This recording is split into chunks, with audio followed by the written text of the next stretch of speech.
ஈசா online மாணவர்களுக்கு Guruji R Rajesh கண்ணாவின் வணக்கங்கள். நம்ம ஜோதிடத்தை பற்றி மிக தெளிவாக படிக்கிறதுக்காக வந்திருக்கிறோம்.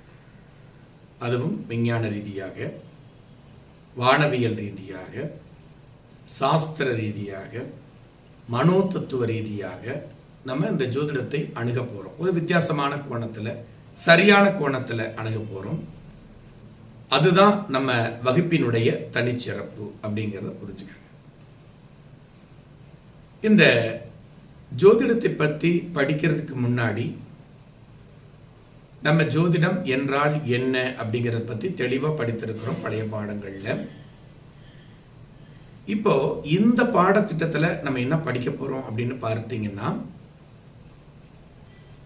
இந்த ஜோதிடத்தை பற்றி படிப்பதற்கு முன்பு ஜோதிடத்துல என்னென்ன வகைகள் இருந்திருக்கிறது, அதனுடைய தர்பரியங்கள் என்ன மாதிரியான வகைகள்ல ஜோதிடத்தை கண்டறிந்து நம் முன்னோர்களும் இப்ப பயன்படுத்திட்டு இருக்கக்கூடிய பெரியோர்களும் பயன்படுத்தி கொண்டிருக்கிறார்கள் அப்படிங்கிற பத்தி தெளிவா தெரிந்திருக்க வேண்டும். முதல்ல ஜோதிடத்தை பத்தி படிக்கிறதுக்கு முன்னாடி டைப்ஸ் ஆஃப் அஸ்ட்ராலஜி அப்படின்னு சொல்லக்கூடிய ஜோதிடத்தினுடைய வகைகளை நாம் தெரிந்து கொள்வது, அவைகளை பற்றி தெளிவான நிலையோடு இருப்பது நம்ம ஜோதிட மாணவர்களுக்கு மிக முக்கியமான தேவையாக இருக்கிறது. அப்போ இந்த பாடத்திட்டத்தின் மூலமாக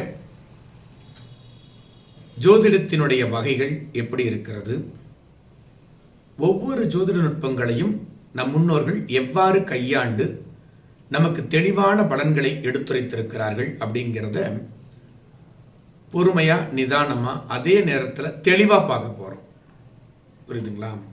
நீங்கள் தெரிந்த விஷயமாக இருந்தாலும் பரவாயில்ல, கொஞ்சம் அப்படியே ஸ்டேஜ் பை ஸ்டெப் பை ஸ்டெப்பா நீங்க படிச்சுட்டு வரும்போது தான் ஜோதிடத்தினுடைய நுட்பங்கள் உங்களுக்கு தெளிவாக தெரிய ஆரம்பிக்கும் அப்படிங்கிறத புரிஞ்சுக்கங்க. அப்ப ஜோதிடத்துல பல்வேறுபட்ட வகைகள் இருக்கிறது, பலவிதமான ஜோதிட முறைகள் இருக்கிறது, பலவிதமான நுட்பங்கள் இருக்கிறது. எல்லாமே எதற்கு பயன்படுகிறது அப்படின்னு பார்த்தீங்கன்னா, எதிர்கால வாழ்க்கையை கண்டறிவதற்கு, எதிர்காலத்தில் என்ன நடக்க போகிறது என எதிர்காலத்தில் நடக்க போற விஷயம் முன்னாடியே தெரிஞ்சாதான் அதற்கு ஏற்றார் போல நம்ம வாழ்வியலை சரி செய்து கொண்டு வாழ்ந்து சரியான ஒரு முன்னேற்றத்தை அடைய முடியும். அல்லது எதிர்காலத்தில் ஏதேனும் பின்னடைவுகள் ஏற்படக்கூடிய சாத்தியக்கூறுகள் உண்டுன்னு தெரிஞ்சா அதற்கு ஏற்றார் போல நம்ம என்ன பண்ணலாம், முன்னேற்பாடாக பல நிலைகளை, பல காரியங்களை ஆற்றி அதனால் ஏற்படக்கூடிய பாதிப்புகளை குறைக்கிறதுக்கான முயற்சியை எடுக்க முடியும். அப்படிங்கிறதுனால தான் ஆதி காலம் தொட்டு இன்று வரைக்குமே எல்லாருமே ஜோதிடத்தினுடைய உதவியை நாடுகிறார்கள். அப்போ பழைய காலங்கள்ல ஜோதிடம் எப்படி வளர்ந்திருந்தது, ஜோதிடத்தினுடைய வகைகள் எவ்வாறு இருக்கிறது, என்னென்ன மாதிரியான முறைகள்ல இந்த ஜோதிடத்தை அணுக முடியும் அப்படிங்கிறத நம்ம தெளிவா பார்க்க வருகிறோம். இந்த ஜோதிடத்தினுடைய வகைகள் அப்படின்னு எடுத்து பார்த்துட்டீங்க அப்படின்னாலே உங்களுக்கு அடுத்து வரக்கூடியது ஒவ்வொரு நிலையிலையும் இந்த ஜோதிட பாடமானது ஒவ்வொரு விஷயத்தையும் தெளிவா எடுத்துரைக்கக்கூடியதா இருக்க போறது. ஜெகத் ஜோதிடம் அல்லது உலகளாவிய ஜோதிடம் அப்படிங்கிறது தான் முதல் வகை. ஏன்னா அது மிக முக்கியமானது. பழைய காலங்கள்ல இந்த ஜெகத் ஜோதிடம், ஜெகம் என்றால் உலகம், இந்த உலகத்திற்கான ஜோதிடம். இந்த உலகம்னா அந்த உலகம் முழுக்க இருக்கிற எல்லா நாடுகளுக்கும் இல்லை, எந்த இடத்துல ஒரு வாழ்ந்து கொண்டிருக்கிறார்களோ அந்த இடத்தை சார்ந்து, அந்த நாட்டை சார்ந்து வரக்கூடிய ஜோதிடமாக இருக்கிறது. ஏன் உலகளாவ ஏன் இல்லை, உலகம் முழுக்க ஏன் சொல்ல முடியல அப்படின்னா, ஒவ்வொரு நாட்டிற்கும் ஒவ்வொரு விதமான இடம் இருக்கிறது பூமியின் மீது. அந்த இடத்தை அடிப்படையாக வச்சுக்கிட்டு தான் ஜோதிடம் சொல்கிறார்கள். அப்ப இந்த உலகளாவிய ஜோதிடம் எப்ப தோன்றியது அப்படின்னு எடுத்த ஆய்வுகள் செஞ்சு பார்த்தீங்கன்னா, முதலில் தோன்றிய ஜோதிடமே உலகளாவிய ஜோதிடம் தான். அது என்ன ஸ்பெஷாலிட்டி அப்படின்னு பார்த்தீங்கன்னா, தனி மனித ஜாதகனை பார்ப்பதை விட ஒரு நாட்டு மக்கள் எப்படி இருக்க போகிறார்கள், என்ன விதமான பின்னடைவுகள் ஏற்பட போகிறது, இயற்கை சீற்றங்கள் ஏற்பட போகிறது, எதிரிகள் யார் உருவாக போகிறார்கள், என்னென்ன மாதிரியான நோய்கள் ஏற்பட போகிறது, இதெல்லாம் முன்னாடியே தெரிஞ்சுக்கிட்டா தான் ஒரு அரசன் அந்த நாட்டை காப்பாற்ற முடியும். பழைய காலங்களில் இந்த ஜோதிட முறைகள் எடுத்துக்கிட்டீங்கன்னா ஒவ்வொரு மன்னனுடைய அரசவையிலையுமே குரு என்ற ஸ்தானத்தில் ஒரு ஜோதிடரை நியமித்திருந்திருப்பார்கள். அவங்க என்ன பண்ணுவாங்க அப்படின்னு பார்த்தீங்கன்னா, அவங்களுடைய வேலை என்னன்னு பார்த்தீங்கன்னா, வான்வெளிகளை மிக நுணுக்கமாக ஆய்வு செய்து கொண்டிருப்பதுதான். அப்படி ஆய்வு செய்து அவங்க என்ன பண்ணணும், இந்த வருடம் மழை எவ்வாறு இருக்கும், இந்த வருடம் விளைச்சல் எவ்வளவாக இருக்கும், இந்த வருடம் பசி பட்டினி வருமா, என்ன மாதிரியான இயற்கை சீற்றங்கள் ஏற்படுவதற்கான வாய்ப்புகள் உண்டு அப்படிங்கிறத எல்லாத்தையுமே பல விதமாக ஆய்வு செய்யறது தான் அவங்க வேலை. அப்ப அந்த அரசன் என்ன பண்ணுவார் அப்படின்னு பார்த்தீங்கன்னா, அந்த குடும்பத்திற்கு அவங்களுடைய குழந்தைகளுக்கு தேவையான அளவு நிதி உதவியும் மற்ற பொருளுதவியும் செய்து, அவர்களுக்கு முக்கியமான வேலை இந்த நாட்டில் அடுத்து என்ன ஏற்பட போகிறது அப்படிங்கிறத கண்டறிவதுதான் அப்படின்னு நியமித்திருந்தார்கள் நம் முன்னோர்கள். அவங்களும் பார்த்தீங்கன்னா எந்த காலகட்டத்தில் என்ன மாதிரியான மாற்றங்கள் அவர்கள் நாட்டில் ஏற்பட போகிறது அப்படிங்கிறத மிக துல்லியமாக கண்டறிந்து அந்த மன்னனுக்கு அந்த பலன்களை எடுத்துரைத்து, இப்போ சப்போஸ் ஃபார் எக்ஸாம்பிள் பார்த்தீங்கன்னா மழை இல்லாம தண்ணீர் பஞ்சம் ஏற்பட போகிறது அப்படின்ற விஷயத்தை ஜோதிடம் மூலமாக அந்த அரசவையில் இருக்கக்கூடிய குருவாக இருக்கக்கூடிய ஒரு ஜோதிடர் கண்டுபிடிக்கிறார்னு வச்சுக்கோங்களேன். அவர் அந்த அரசனுக்கு இந்த வருடம் மழை குறைவாக இருக்க போகிறது, தண்ணீர் பஞ்சம் ஏற்படுவதற்கான வாய்ப்புகள் உண்டு அப்படின்னு சொன்னா உடனே அந்த அரசன் என்ன பண்ணிடுவாரு, அங்கங்க நீர்நிலைகளை சுத்தம் செய்து இருக்கக்கூடிய தண்ணீரை பாதுகாக்கக்கூடிய முறைகளை ஏற்படுத்தி நீர் குறைவால் ஏற்படுகின்ற விவசாயம் இல்லாத ஒரு நிலையை, வருமானம் இல்லாத ஒரு நிலையை மக்கள் அனுபவிக்க கூடாது என்பதற்காக அவர்களுடைய வாழ்வாதாரத்தை மேம்படுத்தி, இன்னும் சொல்லப்போன பலதரப்பட்ட முன்னேற்றமான நிலைகளை முன்னெச்சரிக்கை நடவடிக்கையாக செய்வதன் மூலமாக அவருடைய நாட்டில பிரச்சனைகள் இருக்கும், இருந்தாலும் மக்கள்கள் கஷ்டப்பட மாட்டாங்க. இது ரொம்ப எளிமையா சொல்லணும்னா, இது ஒரு வானிலை ஆய்வு மையம் போல செயல்பட்டது யாருன்னா ஜோதிடம் தான். பண்டைய காலங்களில் தொலைநோக்கி கருவிகள் இல்லை, இன்னைக்கு இருக்கிற அளவிற்கு இருக்கக்கூடிய நிறைய அட்வான்ஸ்டு சயின்ஸ் நம்ம கையில இல்லை. ஆனால் அன்னைக்கு ஜோதிடத்தை மிக துல்லியமாக கையாண்டு நாட்டில் ஏற்படக்கூடிய பிரச்சனைகள், இயற்கை சீற்றங்கள், எதிரிகளால் ஏற்படக்கூடிய தொல்லைகள், மக்களுக்கு ஏற்படுகின்ற நோய்கள், மக்களுடைய மனோநிலை, இது எல்லாத்தையுமே மிக தெளிவாக அந்த அரசவையில் இருக்கக்கூடிய குருவாக இருக்கக்கூடிய அந்த ஜோதிடர் மிக துல்லியமாக கணித்து அந்த மன்னனுக்கு அது சார்ந்த விஷயங்களை எடுத்துரைத்திருந்திருக்கிறார். இந்த காலத்துல வானிலை ஆய்வு மையம் பலதரப்பட்ட விஞ்ஞான உபகரணங்களை கொண்டு செயல்பட்டு வருகிறது. ஆனாலும் துல்லியமான பலன் சொல்ல முடியல. ஆனா பழைய காலங்கள்ல, பண்டைய காலங்கள்ல ஒரு அரசு நடக்கிறதுன்னா அரசுக்கு ஏற்படக்கூடிய பிரச்சனைகள், அரசால் மக்களுக்கு ஏற்படக்கூடிய பிரச்சனைகள், மக்களுக்கு ஏற்படுகின்ற நோய்கள், இது எல்லா விஷயத்தையுமே முன்கூட்டியே கணித்து தெளிவாக எடுத்துரைத்து அந்த மன்னன் எப்படி செயல்பட வேண்டும் என்ற செயல் திட்டத்தை வரையறுத்து கொடுக்கக்கூடிய ஒரு நிலையை ஜோதிடம் பெற்றிருந்தது. இதை நாம் நன்றாக புரிந்து கொள்ள வேண்டும். சரி, இந்த உலகளாவிய ஜோதிடம்னு சொல்றது மன்னர்கள் ஆட்சிக்கு ஆட்சி செய்யக்கூடிய அந்த அளவிற்கு நாகரீகம் வளர்ந்த காலத்துலதான் இது தோன்றி இருக்கிறதா அப்படிங்கிற மாதிரி ஒரு கேள்வி எழும் எல்லாருக்குமே. இல்ல, இது என்று மனிதன் தோன்றினானோ அன்று அவனை காப்பாற்றிக் கொள்வதற்காக ஏற்பட்ட பாதுகாப்பு முறைகள்.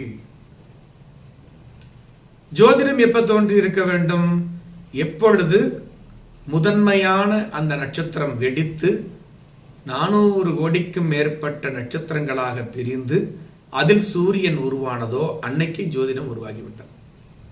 ஜோதி என்றால் ஜோதிடம் என்றால் ஜோதி விழுகின்ற இடம் என்று அர்த்தம். மனிதர்கள்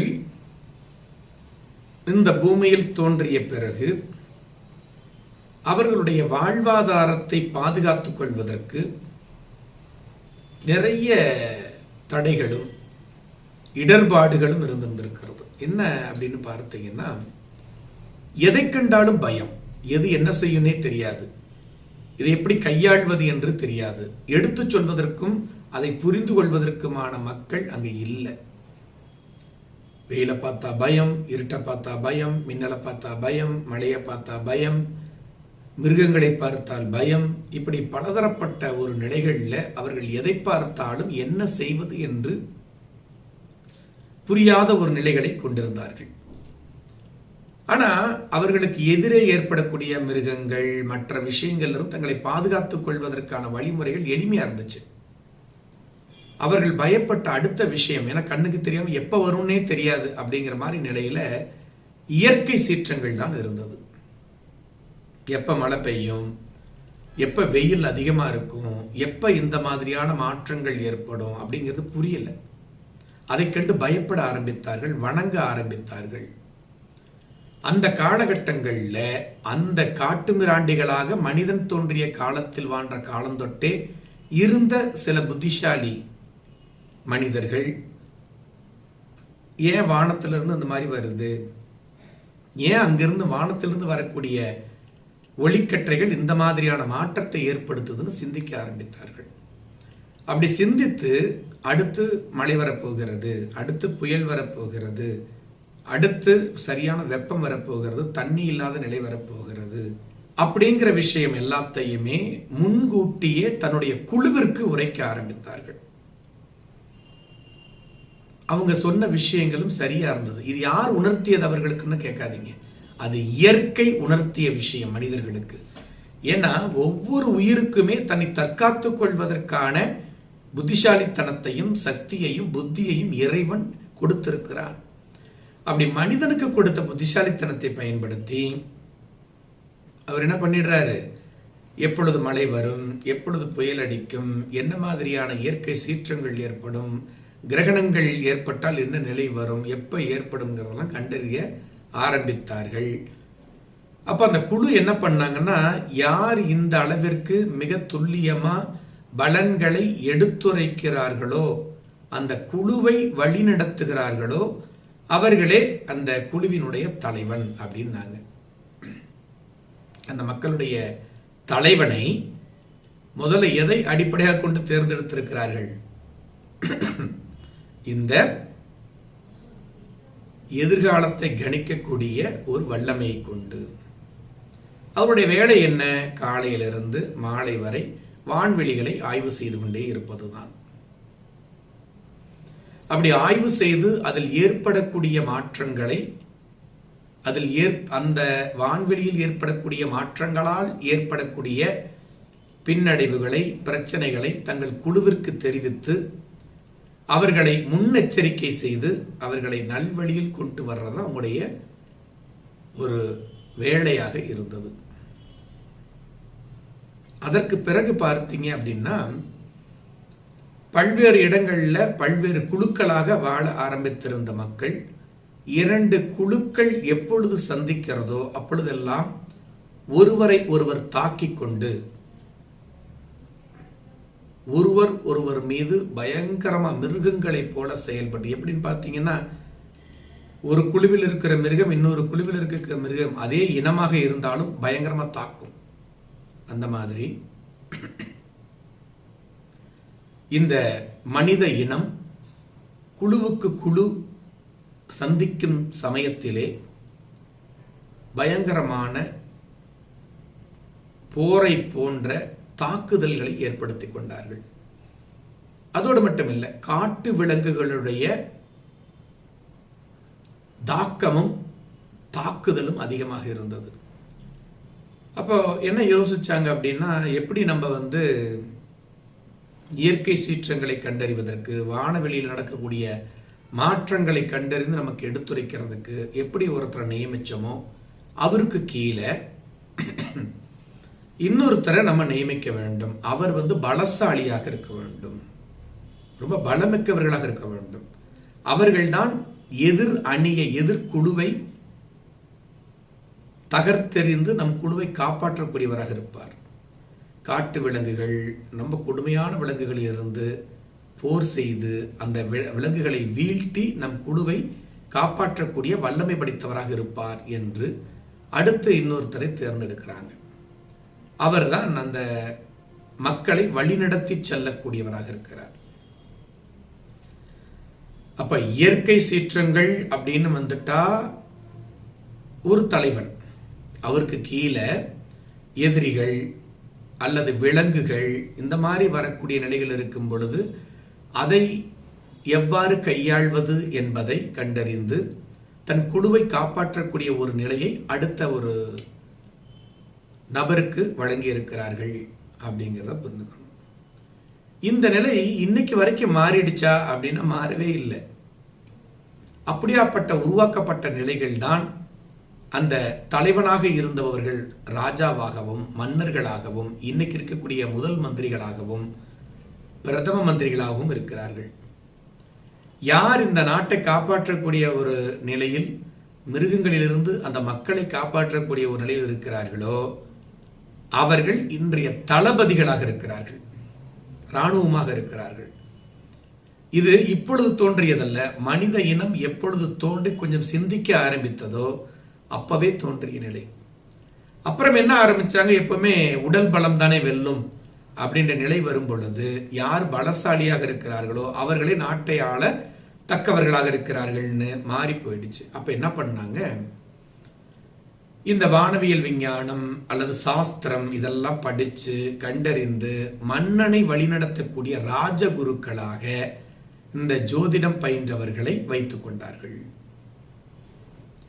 அவர்கள்தான் இந்த நாட்டில் ஏற்படக்கூடிய பிரச்சனைகள், குழப்பங்கள், வறட்சி, நோய்கள், மக்களுடைய மனதில் ஏற்படுகின்ற மாற்றங்கள், எதிரிகளால் ஏற்படுகின்ற தொல்லைகள், அந்த மன்னனுக்கும் மன்னனுடைய குடும்பத்திற்கும் ஏற்படுகின்ற பிரச்சனைகள், இப்படி எல்லாவற்றையும் முன்கூட்டியே தீர்மானித்து கண்டறிந்து அந்த மன்னனை சரியான வழியில் நடக்க செய்யக்கூடிய ஒரு வலிமை பெற்றவர்களாக, வல்லமை பெற்றவர்களாக அமைந்திருந்தார்கள் அப்படின்னு சொல்ல முடியும். அப்ப பழைய காலத்துல வானவியல் மன்னிக்கணும்,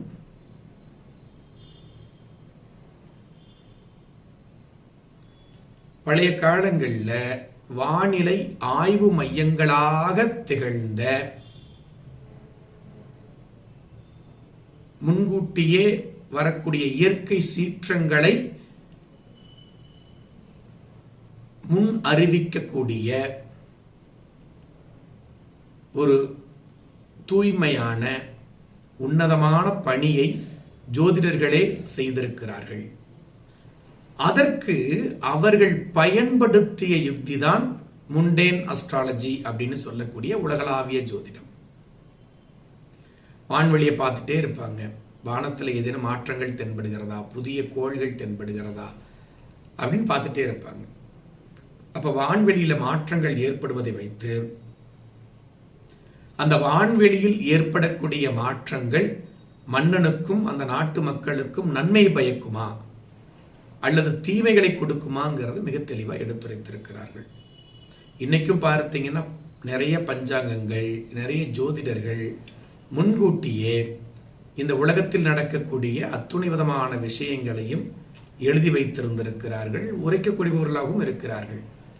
அவர்கள் பயன்படுத்தக்கூடிய முறைதான் இந்த உலகளாவிய ஜோதிடம். உலகளாவிய ஜோதிடம் என்றால் தான் எந்த நாட்டை சார்ந்தவராக இருக்கிறாரோ அந்த நாட்டில் ஏற்படக்கூடிய, அந்த நாடு இருக்கக்கூடிய பகுதிகளில் ஏற்படக்கூடிய இயற்கை சீற்றங்களையும் மற்ற பிரச்சனைகளையும் எதிரிகளுடைய தொல்லைகளையும் முன்கூட்டியே அறிந்து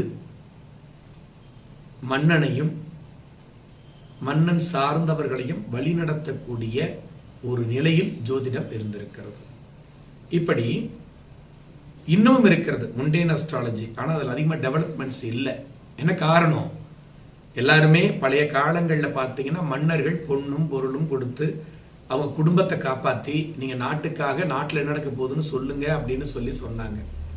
அதனால ஜோதிடர்கள் ரொம்ப சந்தோஷமாக ஒரு சேவையாக நாட்டுக்கும் நல்லது செய்யறோம், நம்மளுக்கு பொருளாதாரமும் கிடைக்குது அப்படிங்கிற மாதிரி நிலைகள்ல அவர்கள் வாழ்ந்து வந்தார்கள். அதனால அது பெரிய ஒரு சேவையாக இருந்தது, சந்தோஷமா இருந்துச்சு. இன்னைக்கு நாட்டை ஆளக்கூடிய பல அதிகாரிகள், பல முதல்வர்கள், பல பிரதம மந்திரிகளுக்கு ஆன்மீகத்தின் மீதும் ஜோதிடத்தின் மீதுமே நம்பிக்கை இல்லாத ஒரு சூழல் இருக்கும் பொழுது, அப்ப நாட்டில் எது நடக்க போகுது அது நடக்க போகுதுன்னு ரொம்ப நாள் ஆய்வு செய்து அந்த பலன்களை எடுத்துரைப்பதன் மூலமாக ஏதேனும் பொருளாதார முன்னேற்றமோ அல்லது வாழ்வியலில் முன்னேற்றமோ ஏற்படுமான்னா அது கேள்விக்குறியாக இருக்கிறது. ஒரு ஜோதிடர் வாழ வேண்டும் என்றால் அவருக்கும் பொருளாதார முன்னேற்றம் வேண்டும். அந்த பொருளாதார முன்னேற்றம் இருந்தால் மட்டுமே அவர் சர்வே பண்ண முடியும், அவங்க குடும்பத்தை காப்பாற்ற முடியும், குழந்தைகளை காப்பாற்ற முடியும், குழந்தைகளை படிக்க வைக்க முடியும். அந்த மாதிரி ஒரு நிலை இல்லாத பொழுது அதை எடுத்து மேற்கொண்டு அதை நகர்த்தி செய்வதற்கு, அறிந்து கொள்வதற்கு எப்படி முடியும்?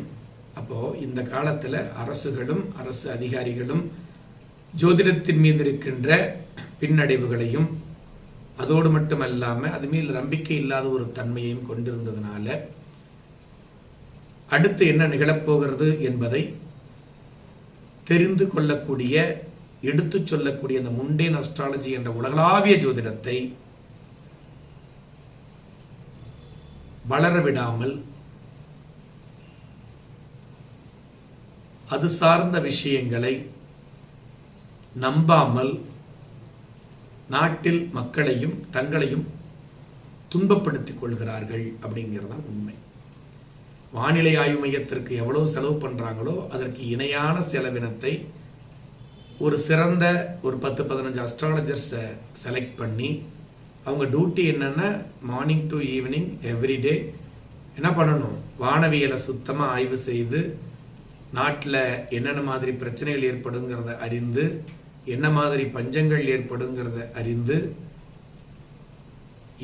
இந்த வருடம் விளைச்சல் எப்படி இருக்கும் அப்படிங்கிறதை அறிந்து முன்னாடியே இது சார்ந்த விஷயங்கள் எல்லாம் அறிந்து கொண்டிருந்தால் இன்னைக்கு இவ்வளவு பொருள் இழப்பு இல்லை, இவ்வளவு நோய் நொடிகள் இல்லை, இவ்வளவு கஷ்டங்கள் இல்லை, தண்ணி பஞ்சம் இல்லை, உணவு பஞ்சம் இல்லை, எதுவுமே இல்லை. அப்போ நம்ம முன்னோர்கள் கண்டு அறிந்து வைத்திருந்த இந்த ஜோதிட சாஸ்திரத்தை அவர்கள் முழுமையாக பயன்படுத்த விரும்பவில்லை அப்படிங்கிறத நினைப்பார்.